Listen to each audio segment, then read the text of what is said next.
നമസ്കാരം.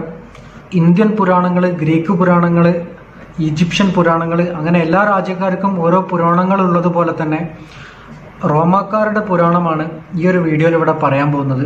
ഈ റോമാക്കാരുടെ പുരാണം എന്ന് പറഞ്ഞാൽ അതിലിപ്പോൾ ഇത്ര അറിയാനുള്ള കാര്യങ്ങൾ എന്താ ഉള്ളത്? അല്ലെങ്കിൽ ഓരോ നാട്ടുകാർക്ക് ഓരോ കഥകളുണ്ടാവും. പക്ഷെ റോമാക്കാരുടെ കഥകൾ പറഞ്ഞിട്ട് എന്താണ് കാര്യമെന്ന് ചോദിക്കുകയാണെങ്കിൽ, ഇന്ത്യ റിപ്പബ്ലിക് ആണ് എന്ന് നമുക്കറിയാം. നമ്മുടെ രാജ്യം ജനാധിപത്യമാണ്. ജനാധിപത്യത്തിൽ ഭരണം നടക്കുന്ന ഒരു രാജ്യത്താണ് നമ്മൾ ഇന്ന് ജീവിക്കുന്നത് എന്ന് എല്ലാവർക്കും അറിയാം. പക്ഷേ ഈ ജനാധിപത്യം ഉണ്ടായത് റോമിലാണ്. ഈ റോം എന്ന് പറയുന്നത് ഇന്നത്തെ ക്രിസ്തു മതത്തിൻ്റെ, പ്രത്യേകിച്ച് കത്തോലിക്കരുടെ ഒരു ആസ്ഥാനം കൂടിയാണ്. അപ്പം ആ രാജ്യത്ത്, അതായത് ക്രിസ്തു മതം ഉണ്ടാവുന്നതിൻ്റെ മുന്നേ, ജനാധിപത്യം എന്ന് പറയുന്ന സംഗതിയൊക്കെ ഉണ്ടാവുന്നതിൻ്റെ മുന്നേ എന്തായിരുന്നു റോം? റോമിൻ്റെ ചരിത്രം എന്തായിരുന്നു? അല്ലെങ്കിൽ റോമിൻ്റെ ഒരു പുരാണങ്ങളും ഇതിഹാസങ്ങളും അല്ലെങ്കിൽ അവരുടെ കഥകളും ഒക്കെയാണ് നമ്മളിന്ന് നോക്കാൻ പോകുന്നത്. അപ്പം എങ്ങനെ ലോകം ഉണ്ടായി, എങ്ങനെയാണ് ദൈവങ്ങൾ, എങ്ങനെയൊക്കെയാണ് കഥകൾ എന്നുള്ളതിനെ കുറിച്ചിട്ട് എല്ലാവർക്കും ഓരോ അഭിപ്രായങ്ങളുണ്ട്. റോമൻ സംസ്കാരത്തിനെ പറ്റി പറയുകയാണെങ്കിൽ, നമ്മൾ മൊത്തമായിട്ട് ഗ്രീക്ക് സംസ്കാരം എടുത്തു നോക്കുകയാണെങ്കിൽ അതേ ദൈവങ്ങളെ തന്നെ പേര് മാറ്റിയിട്ട് അവതരിപ്പിക്കപ്പെട്ട വേറൊരു ചരിത്രമാണ് റോമൻ സംസ്കാരം. അതുകൊണ്ട് പഠിക്കാൻ സുഖമാണ് എന്ന് നമ്മൾ കരുതും. പക്ഷേ വേറെ ഒരുപാട് വ്യത്യസ്തതകളും അവിടെ നിലനിൽക്കുന്നുണ്ട്. അതിനെ പറ്റിയിട്ട് പറയുകയാണെങ്കിൽ, നമുക്കിപ്പം ഇന്ത്യൻ പുരാണങ്ങളിൽ രാമായണം, മഹാഭാരതം പോലെയുള്ള ഒരുപാട് കൃതികൾ നമുക്ക് ഇന്ത്യയിലുണ്ട്. ഈ രാമായണം എന്ന് പറയുന്നത് അത് രചിക്കപ്പെട്ടിരിക്കുന്നത് ഇന്ത്യയിൽ തന്നെയാണ്. രാമായണത്തിൽ ഒരു പ്രധാന ഭാഗങ്ങളിലൊന്നാണ് രാമരാവണ യുദ്ധം. രാമരാവണ യുദ്ധം എന്ന് പറഞ്ഞാൽ, ആ യുദ്ധത്തിൽ രാമൻ രാവണനെ തോൽപ്പിക്കുന്നു, രാവണനെ വധിക്കുന്നു, യുദ്ധം ജയിക്കുന്നു, സീതയുമായിട്ട് തിരിച്ചു വരുന്നു. ഈ ഒരു കഥ, ഇതേ പുരാണം തന്നെയാണ് ശ്രീലങ്കയിലുള്ള ഹിന്ദുക്കളുടെ ഇടയിലും ഉള്ളത്. പക്ഷെ ഞാനിവിടെ ചോദിക്കുന്നത്, ഒരു പക്ഷെ രാവണനെ രാമൻ കൊന്നില്ലായിരുന്നു എന്ന് കരുതുക, രാവണനെ വെറുതെ വിട്ടിരുന്നു എന്ന് കരുതുക. ഈ രാവണൻ പിന്നീട് കുറെ ആളുകളെ കൂട്ടിയിട്ട് രണ്ടാമതും വലിയൊരു സാമ്രാജ്യമായിട്ട് രാമന്റെ ഒരു രാജ്യത്തോട്ട് തന്നെ തിരിച്ചു വന്നിട്ട് പഴയ യുദ്ധത്തിന് പകരം വീട്ടുകയാണെങ്കിൽ, ആ പകരം വീട്ടിയ യുദ്ധവും അല്ലെങ്കിൽ രാവണനുണ്ടായ നഷ്ടങ്ങൾ രാവണൻ വീണ്ടെടുക്കുന്നതായിട്ടുള്ള ഒരു സാമ്രാജ്യത്വപരമായിട്ട് പിടിച്ചടക്കലിന്റെ മറ്റൊരു ചരിത്രവും ഒരു പുരാണവും ശ്രീലങ്കക്കാരുടെ കയ്യിലുണ്ടെങ്കിൽ ആ പുരാണത്തിനെ നിങ്ങൾ എങ്ങനെ കാണും? ഏതാണ്ട് അതേപോലെയാണ് ഗ്രീക്ക് സംസ്കാരവും റോമൻ സംസ്കാരവും എന്നാണ് മനസ്സിലാക്കാൻ നമുക്കുള്ളത്. വളരെ ചുരുക്കത്തിൽ ഇത്രേ പറയാൻ പറ്റുള്ളൂ. അതായത് ഗ്രീക്ക് സംസ്കാരവും റോമൻ സംസ്കാരവും വളരെ അടുത്ത് ബന്ധപ്പെട്ട് കിടക്കുന്നതാണ്. കാരണം രണ്ടും അത്രയ്ക്ക് സെയിം ആണ്. ഒരുപാട് ഗ്രീക്ക് പുരാണത്തിലുള്ള ദൈവങ്ങളെയൊക്കെ തന്നെയാണ് റോമൻ പുരാണത്തിലും പറയുന്നത്. ഇനിയിപ്പം പുരാണങ്ങളും ചരിത്രവും കഥകളും ഒക്കെ അതേപോലെ തന്നെ ആരാധനാ രീതികളും സാംസ്കാരികപരമായിട്ട് വളരെ ബന്ധമുള്ള രണ്ട് സംസ്കാരമാണ് ഗ്രീക്ക് പുരാണവും റോമൻ പുരാണവും എന്നുള്ളത്. ഇപ്പം റോം എന്ന് പറഞ്ഞാൽ ഇറ്റലിയിലുള്ള ഒരു നഗരമാണ്. അപ്പോൾ അവിടെ ഇറ്റലിയിലോ അതിൻ്റെ ചുറ്റുവട്ടത്തുള്ള സ്ഥലങ്ങളിലോ ഒക്കെ എല്ലാവരും ഒരുപോലെയല്ല ആരാധിച്ചിരുന്നത്. അതായത് ഗ്രീക്കുകാരുടെ ഭാഷ, സംസ്കാരം, കല, ഇതിൻ്റെയൊക്കെ വളരെ ആഴത്തിലുള്ള ഒരു സ്വാധീനമുള്ള ഒരു സ്ഥലം തന്നെയായിരുന്നു റോം എന്ന് പറയുന്നത്. ആ റോമിൽ ഒരുപാട് അവരുടേതായ ആചാരങ്ങൾ, അവരുടേതായ ദൈവങ്ങൾ, ഇങ്ങനെയുള്ള കാര്യങ്ങളൊക്കെ ആയിട്ട് അവരിങ്ങനെ ആരാധിച്ച് വന്നതായിട്ട് നമുക്ക് കാണാൻ കഴിയും. പക്ഷേ ചെറിയൊരു വ്യത്യാസം എന്ന് പറഞ്ഞാൽ ദൈവങ്ങളുടെ പേരിൽ തന്നെയുള്ള വ്യത്യാസം ഉണ്ടായിരുന്നു. അതായത് നമ്മളിപ്പം സിയൂസ് എന്ന് പറയുന്നത് ഗ്രീക്ക് മതത്തിലുള്ള വലിയൊരു ദൈവമാണ്. പക്ഷെ അവിടെ പോകുമ്പം സിയൂസ് ജൂപ്പിറ്ററാണ്. അതേപോലെ തന്നെ പ്രധാനമായിട്ടുള്ള വേറൊരു സിയൂസിന്റെ ഭാര്യയാണ് ഹെറ എന്ന് ഗ്രീക്ക് മിത്തോളജിയിൽ പറയുന്നത്. ഈ ഹെറ അവിടെ ജുനു എന്നുള്ള പേരിലാണ് റോമാക്കാർ ആ ഒരു ദേവതയെ ആരാധിക്കുന്നത്. ഇതിന്റെ രൂപവും ഭാവവും ഒക്കെ ചെറിയ വ്യത്യാസമുണ്ട്. പിന്നെ ഈ സിയൂസിന്റെ സഹോദരനാണ് പൊസിഡോൺ എന്ന് പറയുന്ന കടലിന്റെ ഒക്കെ ദേവൻ. ഈ പൊസിഡോണിനെ അവർ നെപ്റ്റ്യൂൺ എന്ന് പറഞ്ഞിട്ടാണ് ആരാധിക്കുന്നത്. ഹേഡിസ് എന്ന് പറയുന്ന ഒരു ദൈവമുണ്ട്, ഗ്രീക്കുകാരുടെ മരണദേവൻ. ഈ ഹേഡിസിനെ അവർ പ്ലൂട്ടോ എന്നുള്ള പേരിലാണ് ആരാധിക്കുന്നത്. പിന്നെ ഹെർമിസ് എന്ന് പറയുന്ന ഒരു മെസഞ്ചർ ആയിട്ടുള്ള ഒരു ദൈവമുണ്ട് ഗ്രീക്കുകാർക്ക്. ഹെർമിസ് എന്ന് പറഞ്ഞാൽ നമ്മുടെ ഈ ഒരു പുരാണത്തിൽ നാരദമുനിയൊക്കെ പോലെയുള്ള ഗ്രീക്കുകാർക്കുള്ള ഒരു ദൈവമാണ് ഹെർമിസ്. ഗ്രീക്കുകാർക്കുള്ള ഹെർമിസിനെ മെർക്കുറി എന്ന് പറഞ്ഞിട്ടാണ് റോമക്കാർ ആ ദൈവത്തിനെ കൊണ്ടു നടക്കുന്നത്. പിന്നെ ക്രോണോസ് എന്ന് പറയുന്ന സിയൂസിന്റെ അച്ഛനുണ്ട്. സിയൂസിന്റെ അച്ഛനെ സാറ്റേൺ എന്നുള്ള പേരിലാണ് റോമാക്കാർ ആരാധിക്കുന്നത്. ഇങ്ങനെയുള്ള ഒരുപാട് വ്യത്യാസങ്ങളുണ്ട്. പക്ഷെ ഇതിലുള്ള പ്രശ്നം എന്താണെന്ന് വെച്ചാൽ ജൂപ്പിറ്റർ, നെപ്റ്റ്യൂണ്, പ്ലൂട്ടോ, മെർക്കുറി, സാറ്റേൺ ഇതൊക്കെ നമ്മൾ സ്കൂളിൽ പഠിച്ച കാര്യങ്ങളല്ലേ. അപ്പോൾ ഈ സ്കൂളിൽ പഠിച്ച കാര്യങ്ങൾ എങ്ങനെയാണ് ഇവിടെ വരുന്നത് എന്ന് ചോദിച്ചു കഴിഞ്ഞാൽ നമ്മുടെ ഇന്ത്യയിൽ നിലനിൽക്കുന്ന നവഗ്രഹ സിദ്ധാന്തമുണ്ട്. അതായത് ബുധൻ, ശുക്രൻ, ഭൂമി, ചൊവ്വ, വ്യാഴം, ശനി എന്നൊക്കെ പറഞ്ഞിട്ട് നമ്മൾ നവഗ്രഹങ്ങളുടെ പേര് പഠിച്ചിട്ടുണ്ടാവും. പറയുന്നത് ബൃഹസ്പതി, അതായത് ജൂപ്പിറ്ററിനെ ഇന്ത്യയിൽ പറയുന്നത് ബൃഹസ്പതി എന്നാണ്. അതായത് നമ്മൾ കൊണ്ടുപോകുന്ന സ്കൂട്ടർ ഉണ്ടല്ലോ ജൂപ്പിറ്റർ, അതല്ല. വ്യാഴം എന്ന് പറയുന്ന ഗ്രഹത്തിന് ബൃഹസ്പതി എന്നൊക്കെ നമ്മൾ ഇന്ത്യയിൽ സംസ്കൃതത്തിൽ അതിനെ പറയുന്നുണ്ട്. അപ്പോൾ ഇവിടെ നടക്കുന്ന കാര്യം എന്താണെന്ന് വെച്ചാൽ നമ്മളെ ഇന്ത്യയിലുള്ള പുരാണത്തിൽ ഓരോ ദൈവങ്ങളെ നമ്മൾ നവഗ്രഹങ്ങൾക്ക്, ഇന്ത്യയിലുള്ള പുരാതനമായ ദൈവങ്ങൾക്ക് പേര് കൊടുത്തതുപോലെ തന്നെ ഇംഗ്ലീഷുകാർ അല്ലെങ്കിൽ റോമാക്കാർ അവരുടെ ദൈവങ്ങളുടെ പേരാണ് ഓരോ ഗ്രഹങ്ങൾക്കും കൊടുത്തത്. അതാണ് നമ്മൾ ഇന്ന് പഠിക്കുന്ന യുറാനസ്, നെപ്റ്റ്യൂണ്, പ്ലൂട്ടോ ഒക്കെ സത്യത്തിൽ അവരുടെ ദേവന്മാരാണ്. ആ ദേവന്മാർക്ക് അവർ ഓരോ ഗ്രഹത്തിന്റെ റെപ്രസെന്റേഷനും കൂടെ ഒരു ഗ്രഹങ്ങളുടെ അധിപനെ പോലെ അവർ ഓരോ ദൈവങ്ങളെ ഇങ്ങനെ കൽപ്പിച്ചു നൽകിയതാണ്. അപ്പം ഇന്ത്യൻ ജ്യോതിഷവും റോമൻ ജ്യോതിഷവും ചില തരത്തിലൊക്കെ ഒരുപാട് ബന്ധപ്പെട്ട് പോകുന്ന ഒരു കാര്യം കൂടിയാണ്. അപ്പം പഴയ കാലങ്ങളിൽ ജ്യോതിഷത്തിന് എല്ലാ സംസ്കാരത്തിലും എത്രത്തോളം സ്ഥാനം ഉണ്ടായിരുന്നു എന്ന് കൂടെ നമ്മൾ മനസ്സിലാക്കുക. അപ്പോൾ അവരുടെ ദൈവങ്ങളുടെ പേര് അവരുടെ ഗ്രഹത്തിന് ഇടുന്നു, നമ്മുടെ ദൈവങ്ങളുടെ പേര് നമ്മളും നമ്മുടെ ഗ്രഹത്തിന് ഇടുന്നു എന്നുള്ളത് ഒരു വ്യത്യസ്തമായിട്ടുള്ള ഒരു കാര്യമാണ്. അത് റോമിലായാലും ഇന്ത്യയിലായാലും. പിന്നെ വേറൊരു കാര്യം പറയാനുള്ളത്, അഗസ്റ്റസ് സീസറിന്റെ കാലത്താണ് റോമാ സാമ്രാജ്യം വലുതാവുന്നത്. ഈ റോമാ സാമ്രാജ്യം എന്ന് പറഞ്ഞാൽ നമ്മൾ വിചാരിക്കുന്നത് പോലെയല്ല. 1000 വർഷങ്ങളോ അതിന് മേലെയോ അവർ സാമ്രാജ്യമായിട്ട് നിലനിന്നിട്ടുണ്ട്. പക്ഷെ അവർ വലിയൊരു സാമ്രാജ്യമായിട്ട് വരുന്നത് അഗസ്റ്റസ് സീസറിന്റെ ഒക്കെ ഒരു കാലത്താണ്. അതായത് യൂറോപ്പിന്റെ പൂർണ്ണമായിട്ടുള്ള തെക്ക് ഭാഗവും പിന്നെ ഇന്ന് കാണുന്ന തുർക്കി, സിറിയ പോലെയുള്ള ഏഷ്യൻ എന്ന് പറയുന്ന ഭൂഖണ്ഡത്തിന്റെ കുറെ ഭാഗങ്ങളും ആഫ്രിക്കന്റെ വടക്ക് ഭാഗത്തുള്ള കുറെ രാജ്യങ്ങളും എല്ലാം കൂടെ ഒന്നിച്ച് ഭരിച്ച വലിയൊരു സാമ്രാജ്യം കൂടെയായിരുന്നു ഈ റോമാ സാമ്രാജ്യം എന്ന് പറയുന്നത്. ചെറിയ ചില വ്യത്യാസങ്ങളും അവരുടെ സംസ്കാരത്തിലുണ്ട്. അതായത് സിയൂസിന് ഒരു മനുഷ്യന്മാരെ പോലെയുള്ള ഒരു ജന്മവും ജീവിതവും കാര്യങ്ങളൊക്കെയാണ് ഈ ഒരു ഗ്രീക്ക് മിത്തോളജിയിൽ അല്ലെങ്കിൽ ഗ്രീക്ക് സംസ്കാരത്തിൽ പറഞ്ഞു പോകുന്നതെങ്കിൽ ജൂപ്പിറ്റർ എന്ന് പറഞ്ഞാൽ അതിനേക്കാളും കുറച്ചും കൂടെ വലുതാണ് റോമാ സംസ്കാരത്തിൽ. അപ്പം ഞാൻ ഇടയ്ക്ക് ഗ്രീക്കുകാരുടെ കാര്യം പറയുന്നത് എന്താണെന്ന് വെച്ചാൽ രണ്ടും തമ്മിൽ അത്രയും ബന്ധപ്പെട്ട് കിടക്കുന്നുണ്ട്. അതുകൊണ്ടാണ് അങ്ങനെ പറയുന്നത്. അതായത് സിയൂസ് ആണ് ഗ്രീക്കുകാർക്ക് വലിയ ദേവൻ. സ്വർഗത്തിലെ വലിയ ദേവൻ എന്ന് പറഞ്ഞാൽ ഗ്രീക്കുകാർക്ക് സിയൂസ് ആണ്. ഈ സിയൂസിന്റെ പേരാണ് റോമാക്കാർ ജൂപ്പിറ്റർ എന്നാക്കിയത്. ശരിക്കും ഈ ജൂപ്പിറ്റർ എന്ന് പറഞ്ഞാൽ വ്യാഴമാണ് ഗ്രഹങ്ങളിൽ ഏറ്റവും വലിയ ഗ്രഹം എന്ന് പറയുന്നുണ്ട്. അപ്പം ദൈവത്തിന്റെ പേരും അവർ വ്യാഴത്തിന് തന്നെ കൃത്യമായിട്ട് കൊടുത്തത് ജ്യോതിഷത്തിൽ അത്രത്തോളം പ്രാമുഖ്യമുള്ള ആളുകളായിരുന്നു അന്നത്തെ കാലത്ത് ജീവിച്ചിരുന്നത് എന്ന് നമുക്ക് അതിൽ നിന്നും മനസ്സിലാക്കാവുന്ന ഒരു കാര്യമാണ്. അതുകൊണ്ടാണ് അങ്ങനെ സംഭവിച്ചിട്ടുള്ളത്. പിന്നെ പ്ലൂട്ടോ എന്ന് പറഞ്ഞത് മരണത്തിന്റെ ദേവനാണ്. അത് നമ്മൾ ഗ്രഹം എന്നുള്ള പദവിയിൽ നിന്ന് തന്നെ ഒഴിവാക്കി. എന്നാലും അതിങ്ങനെ കറങ്ങി നടക്കുന്നുണ്ടല്ലോ. മരണവും അതേപോലെ രംഗബോധമില്ലാത്ത കോമാളിയാണെന്ന് ഒരു സിനിമയിൽ പറയുന്നത് പോലെ അതും അങ്ങനെ വരുന്നൊരു കാര്യമാണ്. പൊസീഡോൺ എന്ന് പറയുന്നത് ഗ്രീക്ക് സംസ്കാരത്തിൽ കടലിന്റെ ദേവനാണ്. പക്ഷെ ആ പൊസീഡോണ് റോമാക്കാരെ നെപ്റ്റ്യൂൺ എന്ന പേരിലാണ് ആരാധിക്കുന്നത്. ഈ നെപ്റ്റ്യൂൺ എന്ന് പറയുന്നത് ശരിക്കും ഫ്രഷ് വാട്ടറിന്റെ ദേവനാണ്. അതായത് നല്ല കുടിവെള്ളത്തിന്റെ ഒക്കെ ദേവനായിട്ടാണ് നെപ്റ്റ്യൂണിനെ കാണുന്നത്. ഇതിന്റെ കാരണം എന്ന് പറഞ്ഞാൽ റോമാ സാമ്രാജ്യം പിന്നീട് വലിയൊരു സാമ്രാജ്യമായി മാറിയിട്ടുണ്ടെങ്കിലും തുടക്കകാലത്ത് റോമാ സാമ്രാജ്യം എന്ന് പറഞ്ഞാൽ ഇറ്റലിയിലുള്ള ചെറിയൊരു നഗരവും അതിനെ ചുറ്റും മറ്റുള്ള ചെറിയ ചെറിയ നാട്ടുരാജ്യങ്ങളായിട്ട് ചുറ്റിക്കിടന്ന ഒരു സ്ഥലമായിരുന്നു. കുടിവെള്ളം എന്ന് പറയുന്നത് കിട്ടാനില്ലായിരുന്നു. അതുകൊണ്ടാണ് നെപ്റ്റ്യൂണിനെ അവർ ഫ്രഷ് വാട്ടറിന്റെ ഒരു ദേവനാക്കിയിട്ട് അങ്ങനെ നിലനിർത്തിയത് എന്ന് പറയുന്നുണ്ട്.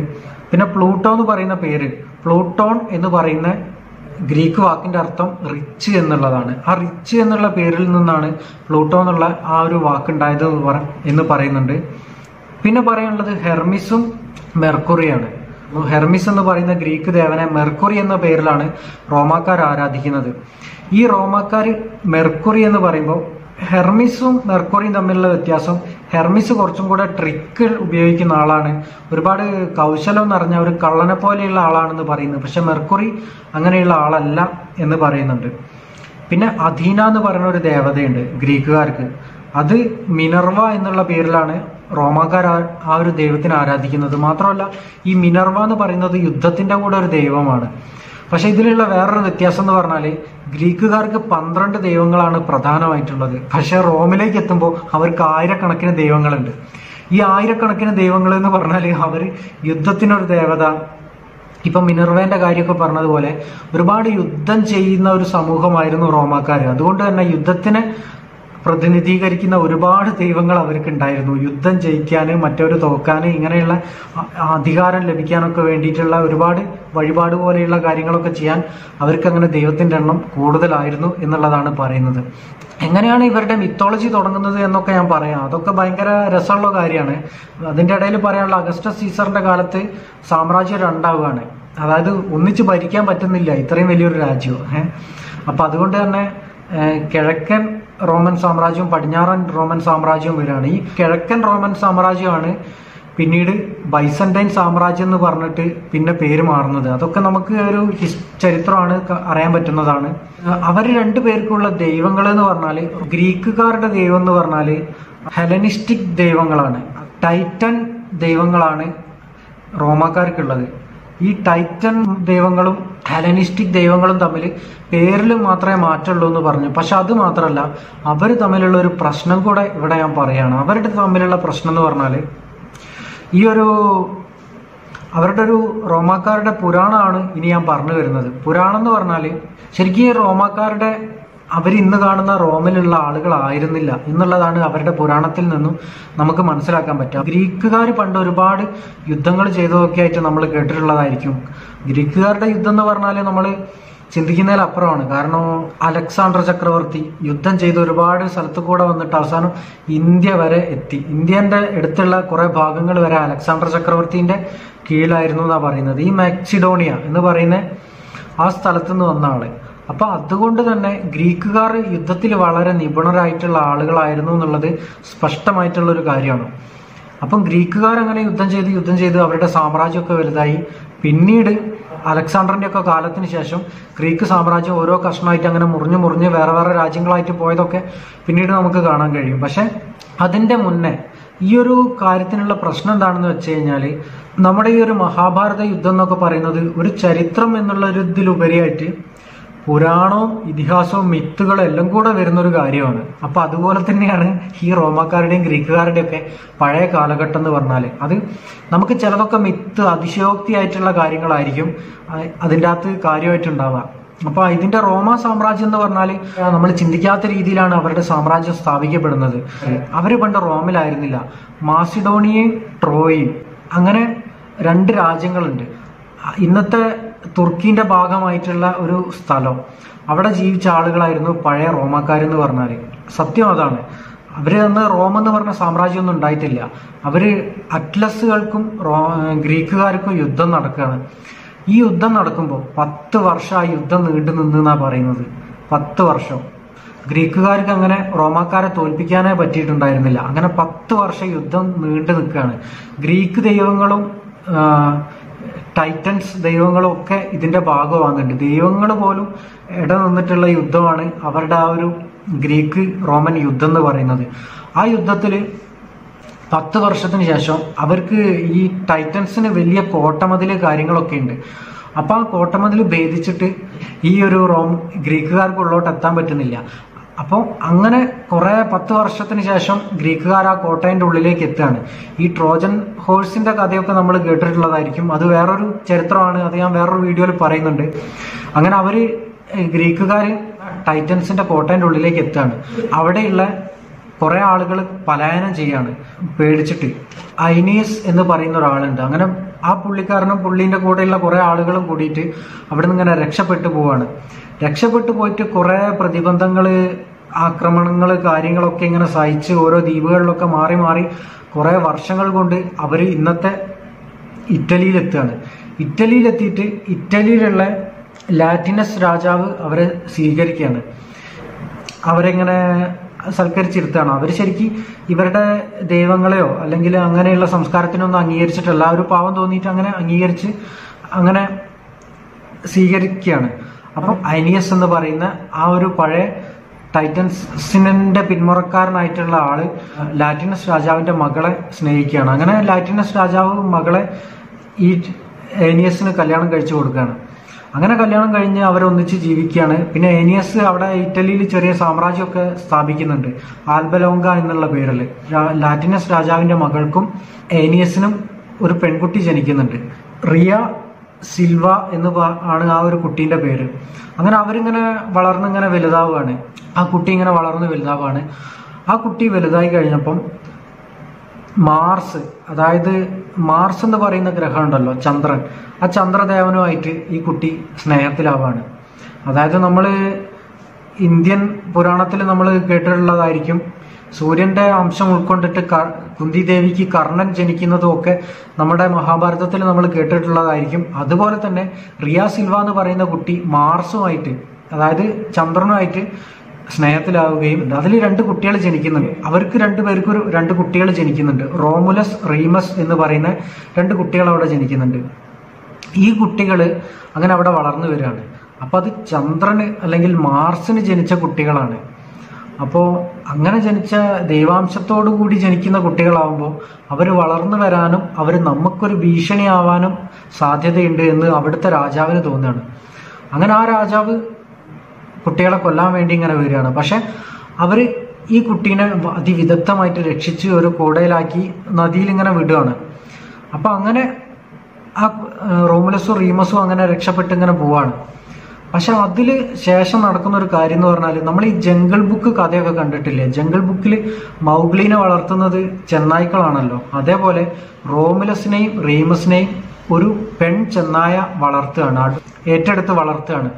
ഇത് നടക്കാത്ത കാര്യമൊന്നുമല്ല. ഇത് നമ്മൾ മിത്ത് എന്ന് പറയാൻ ചിലപ്പം കഴിയില്ല. കാരണം ചെന്നായ വളർത്തിയ മനുഷ്യക്കുട്ടികളെയും കുരങ്ങന്മാരെ വളർത്തിയ മനുഷ്യക്കുട്ടികളെയും കടുവ വളർത്തിയ മനുഷ്യക്കുട്ടികളെയും കരടി വളർത്തിയ മനുഷ്യക്കുട്ടികളെയും ഒക്കെ ഒരുപാട് സ്ഥലത്തു നിന്ന് കണ്ടെത്തപ്പെട്ടതും മനുഷ്യന്മാർ രക്ഷിച്ചതും ഒക്കെ ആയിട്ടുള്ള ചരിത്രമുണ്ട്. അങ്ങനെ ഈ റോമുലസിനെയും റീമസിനെയും ഒരു പെൺചെന്നായ എടുത്ത് വളർത്തുകയാണ്. ആ പെൺചെന്നായയുടെ പാല് കുടിച്ചിട്ടാണ് ഈ റോമുലസും റീമസും വളരുന്നത്. അത് ആ ഒരു പുരാണ ശില്പം ഇന്ന് റോമിലും പല ഭാഗത്തും ഒരുപാട് കാണാൻ പറ്റും. പ്രശസ്തമായിട്ടുള്ള അവരുടെ പുരാണത്തിന്റെ ഒരു ഭാഗം തന്നെയാണത്. അങ്ങനെ റോമുലസും റീമസും അവിടെ ആ ഒരു പെൺചെന്നായ അങ്ങനെ വളർത്തി വലുതാക്കി. പിന്നെ റോമുലസ് ആണ് റോമാ സാമ്രാജ്യം സ്ഥാപിക്കുന്നത്. ഈ റോം എന്നുള്ള പറയുന്ന ആ ഒരു സാമ്രാജ്യത്തിന്റെ പേര് തന്നെ വരുന്നത് റോമുലസിൽ നിന്നാണ്. റോമുലസ് സഹോദരനായ റീമസിനെ കൊല്ലുന്നതൊക്കെ ആയിട്ട് അവരുടെ പുരാണത്തിലുണ്ട്. റോം സ്ഥാപിച്ചത് ആരാണെന്ന് ചോദിച്ചു കഴിഞ്ഞാൽ അത് റോമുലസ് ആണ്. റോമാ സാമ്രാജ്യം സ്ഥാപിച്ചത് ആരാണെന്ന് ചോദിച്ചു കഴിഞ്ഞാൽ അഗസ്റ്റസ് സീസറാണ്. അവരുടെ സാമ്രാജ്യം പിന്നെ ഇങ്ങനെ വലുതാവാണ്. അങ്ങനെ വലുതായിട്ട്, അതായത് പണ്ട് ഗ്രീക്കുകാരുടെ ആക്രമണത്തിൽ ഓടി വന്ന ടൈറ്റൻസ് ഉണ്ടല്ലോ, ടൈറ്റൻ ദൈവങ്ങളെ ആരാധിച്ചിരുന്ന ആളുകൾ, അവരുടെ പിന്മുറയിൽപ്പെട്ട ഐനീസ് എന്ന് പറയുന്ന ഒരാൾ പിന്നീട് ഇറ്റലിയിൽ എത്തുന്നു. ഇറ്റലിയിൽ നിന്ന് അവരുടെ 2ാമത്തെ തലമുറയിലുള്ള റോമുലസ് എന്ന് പറയുന്ന ആൾ റോമ എന്ന് പറഞ്ഞിട്ടൊരു സാമ്രാജ്യം സ്ഥാപിക്കുന്നു. ഗ്രീക്സിനോട് പകരം വീട്ടാൻ വേണ്ടിയിട്ട് യുദ്ധം ചെയ്യുന്നു. അങ്ങനെ ഗ്രീക്കുകാരെ തോൽപ്പിച്ചിട്ട് റോമാ സാമ്രാജ്യം വലിയൊരു ശക്തിയായിട്ട് വളരുന്നു. അപ്പം ഇതാണ് ഞാൻ ആദ്യം പറഞ്ഞതുപോലെ തന്നെ, അതായത് ഇന്ത്യയും ശ്രീലങ്കയും, അതായത് രാമൻ കൊന്നതിന് ശേഷം രാമൻ യുദ്ധത്തിൽ തോൽപ്പിച്ചു വിടുകയാണ് ചെയ്തതെന്ന് കരുതുക.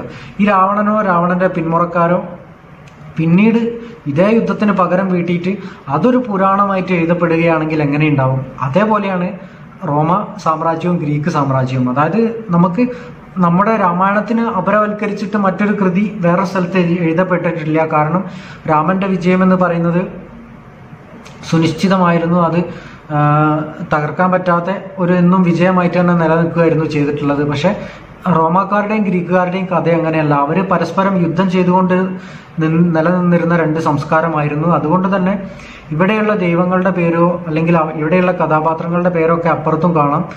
ചെറിയ വ്യത്യാസത്തോടെ കാണാൻ പറ്റും. പിന്നെ അവരിങ്ങോട്ട് യുദ്ധം ചെയ്തതും അവർക്ക് വേറെ പുരാണമായിട്ട് നിലനിന്നതൊക്കെ കാണാൻ പറ്റും.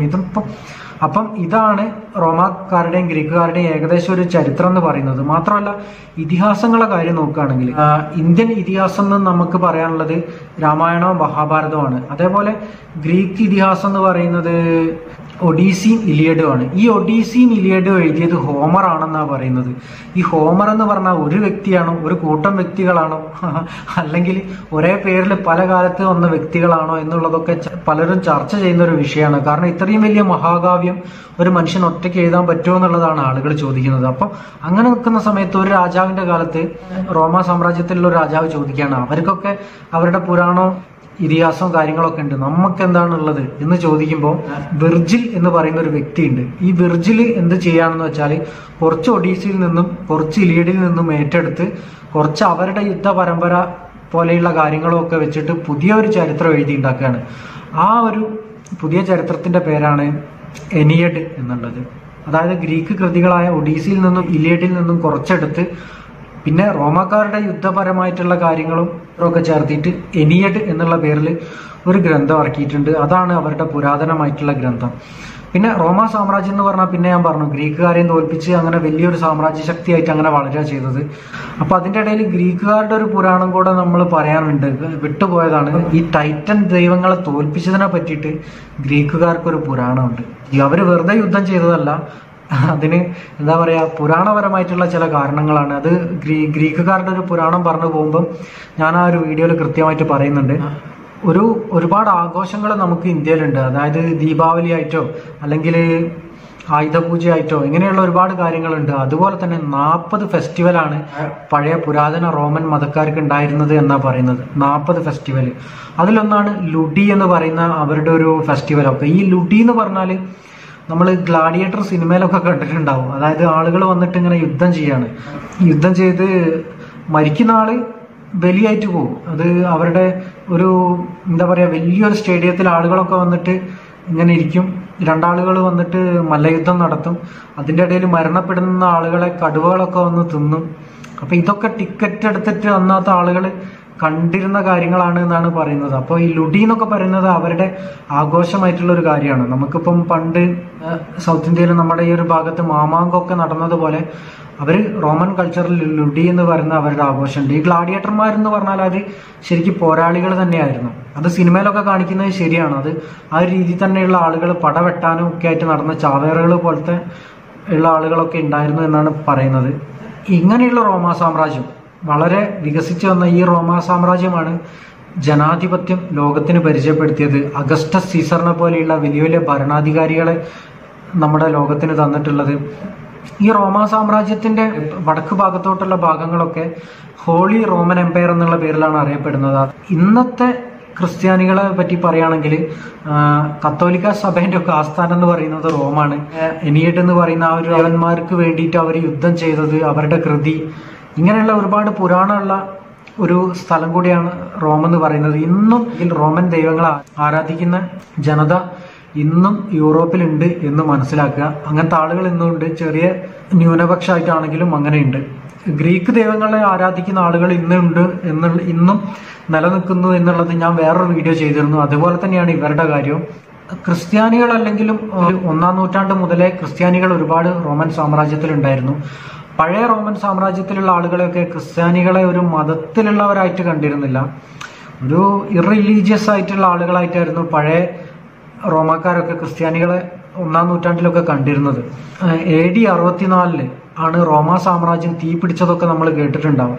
റോമാ സാമ്രാജ്യം കത്തുമ്പോൾ നീറോ ചക്രവർത്തി വീണ വായിച്ചതൊക്കെ നമ്മളൊരു പഴഞ്ചൊല്ല് പോലെ പറയുന്ന ഒരു കാര്യമാണ്. അത് ശരിക്കും നടന്ന കാര്യമാണ് എന്നാണ് പറയുന്നത്. അതായത് നീറോ ചക്രവർത്തി എന്ന് പറയുന്ന ഒരു ആളുണ്ടായിരുന്നു. ഈ നീറോ ചക്രവർത്തിക്ക് തോന്നാണ് റോമാ സാമ്രാജ്യം ഒന്ന് പുതുക്കി പണിയണം എന്നുള്ളത്, ഒന്ന് മോടി കൂട്ടണം എന്നുള്ളത്. അപ്പൊ ഇങ്ങനെ പുതുക്കി പണിയുമ്പോൾ ഒരുപാട് പ്രശ്നങ്ങളുണ്ട്. ആളുകളെയൊക്കെ ഒഴിപ്പിക്കേണ്ടി വരും. പെട്ടെന്ന് വീട്ടിൽ നിന്നൊക്കെ മാറ്റിയിട്ട് അങ്ങനെ റോഡൊക്കെ വീതി കൂട്ടണം. ഇന്ന് തന്നെ നമുക്ക് ഹൈവേ ഒക്കെ ഉണ്ടാക്കുമ്പോൾ എത്രത്തോളം ആളുകളൊക്കെ വീട് ഒഴിപ്പിക്കേണ്ടിയൊക്കെ വരും റോഡൊക്കെ വീതി കൂട്ടുമ്പോൾ. അപ്പൊ അന്നത്തെ കാലത്ത് AD 64 റോമാ സാമ്രാജ്യം വികസിപ്പിക്കണം എന്ന് ഇദ്ദേഹത്തിന് തോന്നി.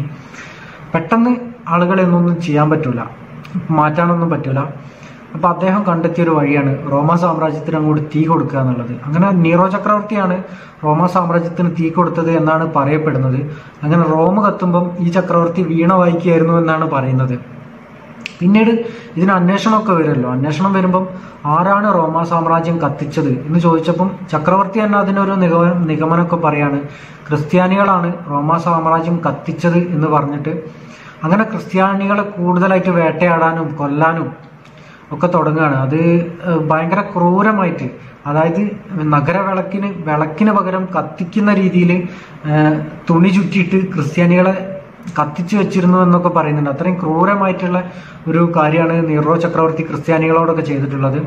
പിന്നീട് അവരുടെ ഒരു മുഖച്ഛായ മാറുന്നത് എന്ന് പറഞ്ഞാൽ അവരുടെ ഒരു കൾച്ചറിലൊക്കെ ഒരു വ്യത്യാസം വരുന്നത് 313 AD കോൺസ്റ്റന്റൈൻ ചക്രവർത്തി ക്രിസ്തുമതം സ്വീകരിക്കുന്നതിലൂടെയാണ് പിന്നീട് അവരുടെ രാജ്യത്തിന്റെ ഔദ്യോഗിക മതം ക്രിസ്തുമതമായിട്ട് ഒരു പുറപ്പെടുവിക്കപ്പെട്ടത്. അതായത് നമ്മുടെ ഇന്ത്യയിൽ തന്നെ അശോക ചക്രവർത്തി ബുദ്ധമതം സ്വീകരിച്ചപ്പോഴായിരുന്നല്ലോ ഇന്ത്യയുടെ ഔദ്യോഗിക മതം ബുദ്ധമതമായിട്ട് അദ്ദേഹം ഇങ്ങനെ പ്രചരിപ്പിക്കപ്പെട്ടത്. അശോക ചക്രവർത്തി ബുദ്ധമതം സ്വീകരിച്ച അതേ രീതിയിൽ താഴെയുള്ള ഓരോ രാജാക്കന്മാരും ബുദ്ധമതം തന്നെ പിന്തുടർന്നു വന്നിരുന്നെങ്കിൽ ഇന്ത്യ ഒരു പക്ഷേ ബുദ്ധരാജ്യമായിരുന്നേക്കാം സാധ്യതയാണ്. അപ്പൊ അതേപോലെ കോൺസ്റ്റന്റൈൻ ചക്രവർത്തി ക്രിസ്തുമതം സ്വീകരിച്ചു. അങ്ങനെ അതിനുശേഷം ഔദ്യോഗിക മതമായിട്ട് തന്നെ ക്രിസ്തുമതം മാറുകയാണ് ചെയ്തത്. അപ്പോൾ ഇതാണ് അവരുടെ ഒരു ചരിത്രം എന്ന് പറഞ്ഞാൽ. പക്ഷെ അത് ആ സമയത്ത് നടന്ന വേറൊരു കാര്യം എന്ന് പറഞ്ഞാൽ ഈ റോമ സാമ്രാജ്യത്തിന്റെ കീഴിൽ തന്നെയായിരുന്നു പിന്നീട് ഗ്രീസ്. അപ്പോൾ വലിയൊരു സാമ്രാജ്യം അവർ ഭരിച്ചു. ഇന്നത്തെ ഇറ്റലി, റോം, ഗ്രീസ്, ഫ്രാൻസ് ഇങ്ങനെയുള്ള കുറെ രാജ്യങ്ങൾ ഒന്നിച്ച് അവർ ഭരിച്ചു. അതൊന്നാകെ റോമ സാമ്രാജ്യമായിരുന്നു. അപ്പൊ റോമിന്റെ ഔദ്യോഗിക മതം ക്രിസ്തുമതമാകുമ്പം സ്വാഭാവികമായിട്ടും ഗ്രീസിന്റെ ഔദ്യോഗിക മതം ക്രിസ്തുമതമായിട്ട് മാറി. അങ്ങനെയാണ് ഗ്രീസിലും ക്രിസ്തുമതം കുറെ പ്രചരിപ്പിക്കപ്പെട്ടത് എന്ന് അങ്ങനെ ഒരു നിഗമനമുണ്ട്. അപ്പോൾ ഇതാണ് റോമ സാമ്രാജ്യത്തിന്റെ അല്ലെങ്കിൽ റോമാക്കാരുടെ ഒരു ചരിത്രവും മിത്തും പുരാണവും എല്ലാം കൂടെ കൂടിയ ഒരു ചെറിയൊരു ഹിസ്റ്ററി എന്ന് പറയുന്നത്.